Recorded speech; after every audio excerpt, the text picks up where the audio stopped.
राधे राधे, हरे कृष्ण। आप सभी का दिन शुभ हो। आज दिनांक है 5 अप्रैल और दिन है रविवार और आज वैशाख मास की तृतीया और चतुर्थी तिथि दोनों ही हैं। तृतीया तिथि दोपहर 12:03 तक रहेगी, उसके बाद चतुर्थी तिथि शुरू हो जाएगी। अब आप सुनिए वैशाख मास के महात्म की कथा और उसके बाद नित्य नेम में सीता माता की अंधन के भंडार भर देने वाली कथा। की इस प्रकार यह भगवती महालक्ष्मी सर्वस्त्र सब लोगों से सदा सुपूजित हुई है। संपूर्ण ऐश्वर्यों की अधिष्ठात्री देवी हैं। इन्हें समस्त संपत्तियों की साक्षात श्री विग्रह कहा गया। नारद जी ने पूछा, भगवान श्री महालक्ष्मी भगवान नारायण की प्रिय होकर सदा वैकुंठ में ही विराजती हैं। उन सनातनी देवी को वैकुंठ की अधिष्ठात्री देवी कहा गया। पूर्व काल में भगवान नारायण की बात सत्य करने के लिए इन देवी ने पृथ्वी पर आकर समुद्र की कन्या होने का प्रस्ताव स्वीकार किया और वो समुद्र की कन्या बनी। मुझे स्पष्ट रूप से प्रसंग सुनने से भी यह कृपया करे। तब भगवान नारायण ने कहा, नारद, पूर्व समय की बात है। दुर्वासा ने श्राप से भगवती श्री इंद्र के पास चली गई। ऐसी स्थिति में देव समुदाय मृत्यु लोक में भटकने लगा। लक्ष्मी ने स्वर्ग का त्याग करके कुपित होकर दुख के साथ वैकुंठ के लिए प्रस्थान दिया। नारद वे वहां से गई और महालक्ष्मी में अपने रूप का संवर कर दिया। उस समय संपूर्ण देवताओं में शोक की सीमा नहीं रही। वे परम दुखी होकर भगवान ब्रह्मा जी की सभा में गए। वहां जाकर ब्रह्मा जी को अपना अगवा बनाया और फिर सब मिलकर बैकुंठ पधारे। वहां भगवान नारायण विराजमान थे। अत्यंत दैन्य भाव प्रकट करते हुए देवताओं ने उनकी शरण ग्रहण की। वस्तुतः देवता दुखी हुए थे। उनके वैकुंठ ओट और तालु तक सूख गए। तब पुराण पुरुष भगवान श्री हरि की आज्ञा मानकर वे सर्व संपत्ति स्वरूपा लक्ष्मी अपनी कला से समुद्र की कन्या हुई। देवताओं और दैत्यों ने मिलकर क्षीर सागर का मंथन किया था। उससे महालक्ष्मी का प्रादुर्भाव हुआ। भगवान विष्णु ने उनका साक्षात किया। इस अवसर पर इन संपन्न वंदना देवी ने देवताओं को वर दिया और क्षीर सागर में शयन करने वाले भगवान विष्णु को वरमाला अर्पण कर वे स्वयं उन्हीं के पास चली गई। नारद उनकी कृपा से देवताओं और असुरों के हाथ में गया और पुण्य प्राप्त होगा। इसके बाद देवता उन्हें भली भांति पूजा करके निरापद होकर सर्वस्त्र आनंद करने लगे। ब्रह्मा जी ने पूछा, ब्रह्मनिष्ठ और तत्वज्ञ मुनिवर दुर्वासा ने कब, क्यों और किस अपराध के कारण इंद्र को श्राप दिया था और देवताओं ने किस रूप से समुद्र का मंथन किया? किस स्रोत से प्रसन्न होकर देवी ने इंद्र को साक्षात दर्शन दिए? प्रभु इंद्र और दुर्वासा किस प्रकार का संवाद हुआ था, सब बताने की कृपा करे। भगवान नारायण कहते हैं, नारद, प्राचीन काल में मुनि दुर्वासा वैकुंठ कैलाश शिखर पर जा रहे थे। इंद्र ने उन्हें देखा। मुनिवर का भ्राह तेज से प्रदीप्त हो रहा था। वे ऐसे जान पड़ रहे थे मानो ग्रीष्म काल के मध्याह्न कलिक सूर्य के सहस्त्रों प्रभाव से संपन्न हो। उनकी स्वच्छ जटाएं तपाए हुए सोने के समान चमक रही थी। वे श्वेत वर्ण का यज्ञोपवीत धारण किए हुए थे। उनके हाथों में मृगशम दंड और कमंडलू शोभा पा रहे थे। उनके ललाट पर महान उज्जवल तिलक चंद्रमा के समान जान पड़ता था।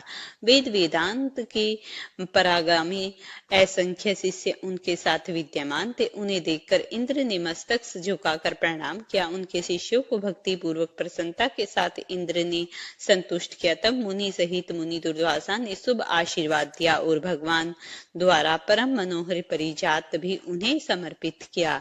राजश्री के गर्भ से गर्वित इंद्र ने जरा मृत्यु और शोक का विनाश करने वाले मोक्षदायिनी उस पुष्य को लेकर अपने ऐरावत हाथी के मस्तक पर रख दिया। उस पुष्य का स्पर्श होते ही गुण रूप तेजोर अवस्था इन सब से संपन्न होकर ऐरावत हाथी भगवान विष्णु के समान हो गया। फिर वह इंद्र को छोड़कर घोर वन में तपस्या के लिए चला गया। प्रेम से बोलिए श्री हरि विष्णु भगवान की जय हो। प्रिय भक्तों, अगर आपको ये कथा पसंद आई हो तो इसे लाइक। श्री राम सुना करते थे।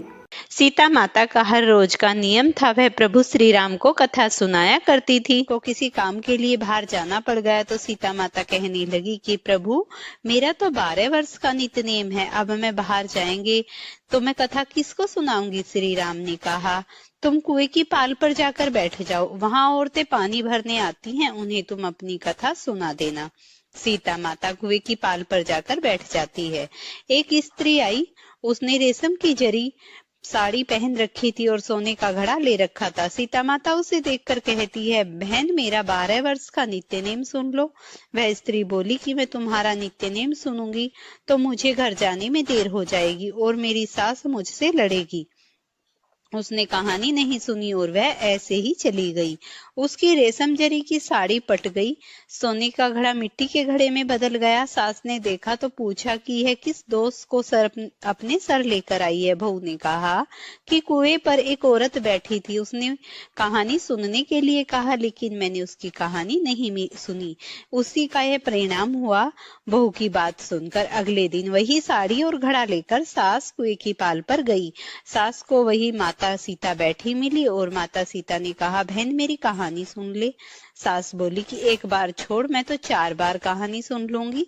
राम आए लखन आए, देश के पुजारी आए, नित्य नेम का नेम लाए। राम आओ बैठो राम, तपी रसोई जियो राम, माखन मिश्री खाओ राम, दूध बतासे पायो राम, सूत के पल को माठो राम, साल दुसाला पाठो राम, साल दुसाला ओढ़ो राम, जब बोलूं तब राम ही राम, राम सवारे सबके काम, खाली घर भंडार बड़े भरेंगे, सबका बेड़ा पार करेंगे, जय श्री राम जय श्री राम। सास बोली कि बहन कहानी तो बहुत अच्छी लगी। कहानी सुनकर सास चली गई और उसकी साड़ी फिर से जरी की बन गई, मिट्टी का घड़ा फिर से सोने के घड़े में बदल गया। बहू कहने लगी, सासू माँ आपने ये सब कैसे किया? सास ने कहा कि बहू तू दोष लगा के आई थी और अब मैं दोष उतार कर आ रही हूँ। बहू ने फिर सास से पूछा कि कुएं वाली स्त्री कौन है? सास बोली कि वे सीता माता थी, वो पुराने को नया कर देती हैं, खाली घर के भंडार भर देती हैं, वह लक्ष्मी जी का वास घर में कर देती हैं, आदमी जो भी हो इच्छा उसे पूरी कर देती हैं। बहू बोली कि ऐसी कहानी मुझे भी सुना दो। सास बोली कि ठीक है, तुम भी सुनो। सास ने कहानी सुनानी प्रारंभ कर दी। राम आए लखन आए, देश के पुजारी आए, नित्य नेम का नेम लाए, आओ राम बैठो राम, तपी रसोई जियो राम, माखन मिश्री खाओ राम, दूध बतासे पायो राम, सूत के पल को बांटो राम, साल दुसाला पाठो राम, साल दुसाला ओढ़ो राम, जब बोलूं तब राम ही राम, राम सवारे सबके काम, खाली घर भंडार भरेंगे, सबका बेड़ा पार करेंगे, जय श्री राम जय श्री राम, राम राम जय जय राम। कहानी सुनकर बहू बोली कि कहानी तो बहुत अच्छी लगी। सास ने कहा ठीक है, इस कहानी को रोज कहा करेंगे।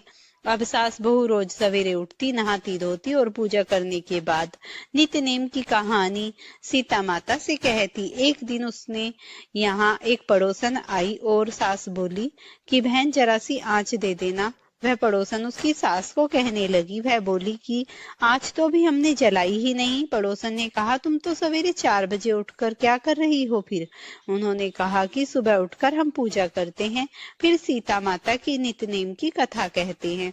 पड़ोसन ने उसकी बात सुनकर फिर कहा कि सीता माता की कहानी कहने से तुम्हें क्या मिला? वो बोली कि इनकी कहानी कहने से घर में भंडार भर गए, सारे काम सिद्ध हो गए, मन की इच्छा पूरी हो गई। पड़ोसन कहती है, फिर तो ठीक है बहन, इस कथा को मैं भी कहूंगी। वह बोली ठीक है, तुम भी इस कहानी को सुन लो। सास कहानी सुनाने लगी। आए राम लखन आए, देश के पुजारी आए, नित्य नेम का नेम लाओ, आओ राम बैठो राम, तपी रसोई जियो राम, माखन मिश्री खाओ राम, दूध बतासे पायो राम, सूत के पल को माठो राम, साल दुसाला पाठो राम, साल दुसाला ओढ़ो राम, जब बोलूं तब राम ही राम, राम सवारे सबके काम, खाली घर भंडार भरेंगे, सबका बेड़ा पार करेंगे, जय सिया राम जय सिया राम, जय जय राम। सारी कहानी सुनने के बाद पड़ोसन कहने लगी, बहन कहानी तो बहुत अच्छी लगी। अब वह पड़ोसन भी नित्य नेम सीता माता की कहानी कहने लगी। कहानी कहने से सीता माता ने पड़ोसन के घर में भी भंडार भर दिए। हे सीता माता, जैसे आपने उनके घर में भंडार भरे, वैसे भी आप हमारे घर के भंडार भरना। कहानी सुनने वाले और कहने वाले सबको सुखी रखना। प्रेम से बोलिए सीता मैया की जय। अब आप सुनिए आज का महात्म। भगवान नारायण से पूछो, हे वेदताओं में श्रेष्ठ भगवान, सर्वप्रथम लक्ष्मी जी की किस पूजा किसने की? इन देवी का कैसा स्वरूप है और किस मंत्र से इनकी पूजा होती है? आप मुझे इनका गुणगान सुनाने की कृपा करिए। और तब भगवान नारायण कहते हैं, प्राचीन समय की बात है, सृष्टि आदि में परमात्मा भगवान श्री कृष्ण के वाम भाग से रास मंडल में भगवती श्री राधा प्रकट हुई। उन परम सुंदरी श्री राधा के चारों ओर वट वृक्ष शोभा दे रहे थे। उनकी अवस्था ऐसी थी मानो 12 वर्ष देवी हो। निरंतर रहने वाला तरुण में उनकी शोभा बढ़ा रहा था और उनका दिव्य विग्रह ऐसा प्रकाशमान था मानो श्वेत चंपन का पुष्प हो। उन मनोहरिणी देवी के दर्शन परम सुखी बनाने वाले थे। उनका प्रसन्न सुमुख शरद पूर्णिमा की कोटि कोटि चंद्रमाओं की प्रभा से पूर्ण था। उनके विकसित नेत्रों के समान शरद काल के मध्याह्न कली कमलों की शोभा की भी छिप जाती थी। पार ब्रह्म परमात्मा भगवान श्री कृष्ण के साथ विराजमान रहने वाली वे देवी उनकी इच्छा के अनुसार दो रूप हो गई। वर्ष तेज अवस्था, कांति, यश, वस्त्र, आभूषण, गुण, कृत्य, मुस्कान, अवलोकन, प्रेम तथा अनुनय, उनके यह सभी दिव्य गुण दोनों ही रूपों में समान थे। बाएं अंश से लक्ष्मी जी का प्रादुर्भाव हुआ और दाहिने अंश से श्री राधा जी ही विद्यमान रही। श्री राधा ने प्रथम परस्पर प्रभु द्विज भगवान श्री कृष्ण को पति रूप में स्वीकार कर लिया। भगवान का विग्रह अत्यंत कमनीय था। महालक्ष्मी जी ने श्री राधा के वर लेने के पश्चात उन्हीं को पति बनने की इच्छा प्रकट की। तब भगवान श्री कृष्ण उन्हें गौरव प्रदान करने विचार से स्वयं को रूपों में प्रकट हो गए। अपने दक्षिण अंश में वे दो भुजाधारी श्री कृष्ण बने और बाएं अंश में चतुर्भुज श्री विष्णु रूप में परिणत हो गए। उन्होंने महालक्ष्मी जी को भगवान विष्णु की सेवा में समर्पित कर दिया। जो देवी अपनी स्नेह भरी दृष्टि से विश्व को निरंतर निरखती और लज्जित करती रहती है, वही अत्यंत गौरवान्वित होने के कारण महालक्ष्मी के नाम से प्रसिद्ध हुई। इस प्रकार द्विभुज भगवान श्री कृष्ण श्री राधा के प्राणपति बने और चतुर्भुज भगवान श्री विष्णु लक्ष्मी जी के शुद्ध सत्व स्वरूपा भगवती श्री राधा गोपी और गोपियों से आवंत होकर अत्यंत शोभा पाने लगी। फिर चतुर्भुज भगवान श्री विष्णु भगवती लक्ष्मी सहित वैकुंठ धाम को पधार गई है। भगवान श्री विष्णु और भगवान श्री कृष्ण दोनों परस्पर अंशों में एक समान ही थे।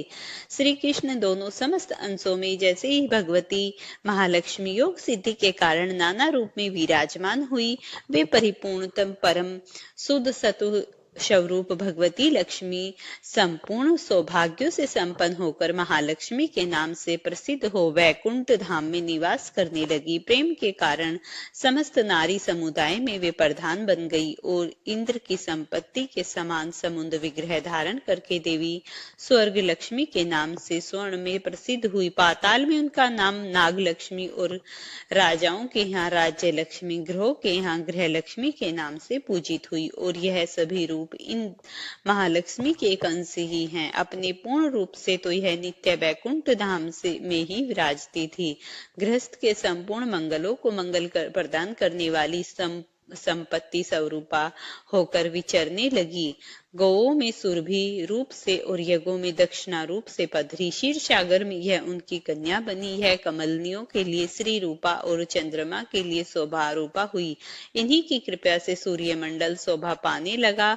भूषण, रत्न, फल, जल, राजा, रानी, दिव्य नारी, गृह, संपूर्ण वस्त्र, पवित्र स्थान, देवताओं की प्रतिमा, मंगल कलश, माणिक्य, मोतियों की सुंदर माला, बहुमूल्य हीरे, चंदन, वृक्षों की सौरम्य शाखा तथा नूतन मेघ, इन सभी वस्तुओं में भगवती श्री लक्ष्मी का ही अंश विद्यमान है। मुनि सबसे पहले भगवान नारायण ने वैकुंठ धाम में इन महालक्ष्मी की पूजा की और फिर दूसरी बार ब्रह्मा जी ने भक्ति पूर्वक इनका अर्चन किया। तृतीय श्रेणी के उपासक भगवान श्री शिव हैं।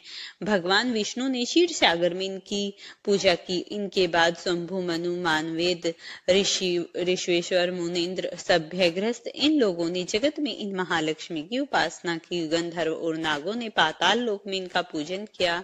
भाद्रपद मास के शुक्ल अष्टमी के सुअवसर पर यह ब्रह्मा जी द्वारा सुपूजित हुई। नारद भाद्रपद मास के शुक्ल पक्ष में पूरे पक्ष तक त्रिलोकी में इनकी भक्ति पूजा होती है। चैत पोष तथा भाद्रपद मास के पवित्र मंगलवार को इनकी पूजा का महोत्सव होने लगा। विष्णु से सुपूजित होने के कारण त्रिलोकी ने इन सब लोगों को बड़ी भक्ति भाव से इनकी उपासना की।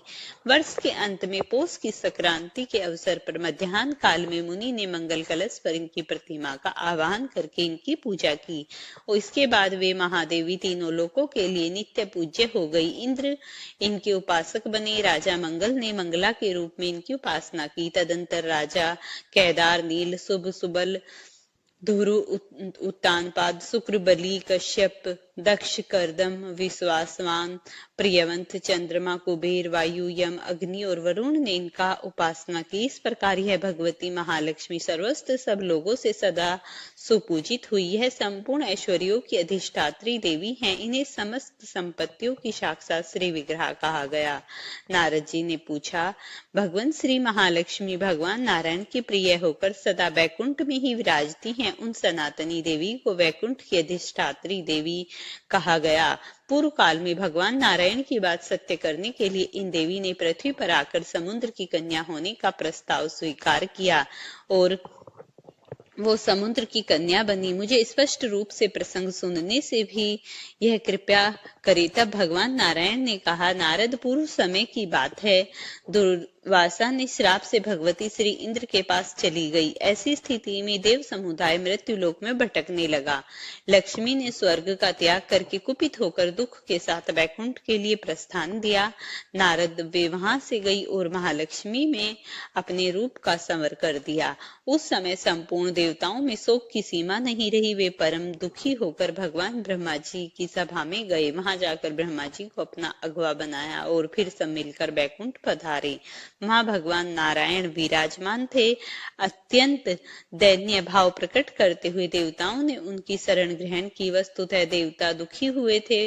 उनके वैकुंठ, ओट और तालु तक सूख गए। तब पुराण पुरुष भगवान श्री हरि की आज्ञा मानकर वे सर्व संपत्ति स्वरूपा लक्ष्मी अपनी कला से समुद्र की कन्या हुई। देवताओं और दैत्यों ने मिलकर क्षीर सागर का मंथन किया था। उससे महालक्ष्मी का प्रादुर्भाव हुआ। भगवान विष्णु ने उनका साक्षात किया। इस अवसर पर इन संपन्न वंदना देवी ने देवताओं को वर दिया और क्षीर सागर में शयन करने वाले भगवान विष्णु को वरमाला अर्पण कर वे स्वयं उन्हीं के पास चली गई। नारद उनकी कृपा से देवताओं और असुरों के हाथ में गया और पुण्य प्राप्त होगा। इसके बाद देवता उन्हें भली भांति पूजा करके निरापद होकर सर्वस्त्र आनंद करने लगे। ब्रह्मा जी ने पूछा, ब्रह्मनिष्ठ और तत्वज्ञ मुनिवर दुर्वासा ने कब, क्यों और किस अपराध के कारण इंद्र को श्राप दिया था और देवताओं ने किस रूप से समुद्र का मंथन किया? किस स्रोत से प्रसन्न होकर देवी ने इंद्र को साक्षात दर्शन दिए? प्रभु इंद्र और दुर्वासा किस प्रकार का संवाद हुआ था? सब बताने की कृपा करे। भगवान नारायण कहते हैं, नारद, प्राचीन काल में मुनि दुर्वासा वैकुंठ कैलाश शिखर पर जा रहे थे। इंद्र ने उन्हें देखा। मुनिवर का भ्राह तेज से प्रदीप्त हो रहा था। वे ऐसे जान पड़ रहे थे मानो ग्रीष्म काल के मध्याह्न कलिक सूर्य के सहस्त्रों प्रभाव से संपन्न हो। उनकी स्वच्छ जटाएं तपाए हुए सोने के समान चमक रही थी। वे श्वेत वर्ण का यज्ञोपवीत धारण किए हुए थे। उनके हाथों में मृगशम दंड और कमंडलू शोभा पा रहे थे। उनके ललाट पर महान उज्जवल तिलक चंद्रमा के समान जान पड़ता था। वेद वेदांत के परागामी असंख्य शिष्य उनके साथ विद्यमान थे। उन्हें देखकर इंद्र ने मस्तक झुकाकर प्रणाम किया। उनके शिष्यों को भक्ति पूर्वक प्रसन्नता के साथ इंद्र ने संतुष्ट किया। तब मुनि सहित मुनि दुर्वासा ने शुभ आशीर्वाद दिया और भगवान द्वारा परम मनोहर परिजात भी उन्हें समर्पित किया। राजश्री के गर्भ से गर्वित इंद्र ने जरा मृत्यु और शोक का विनाश करने वाले मोक्षदायिनी उस पुष्य को लेकर अपने ऐरावत हाथी के मस्तक पर रख दिया। उस पुष्य का स्पर्श होते ही गुण रूप तेजोर अवस्था इन सब से संपन्न होकर ऐरावत हाथी भगवान विष्णु के समान हो गया। फिर वह इंद्र को छोड़कर घोर वन में तपस्या के लिए चला गया। प्रेम से बोलिए श्री हरि विष्णु भगवान की जय हो। प्रिय भक्तों, अगर आपको ये कथा पसंद आई हो तो इसे लाइक और शेयर करना। चैनल पर नए हैं तो चैनल को सब्सक्राइब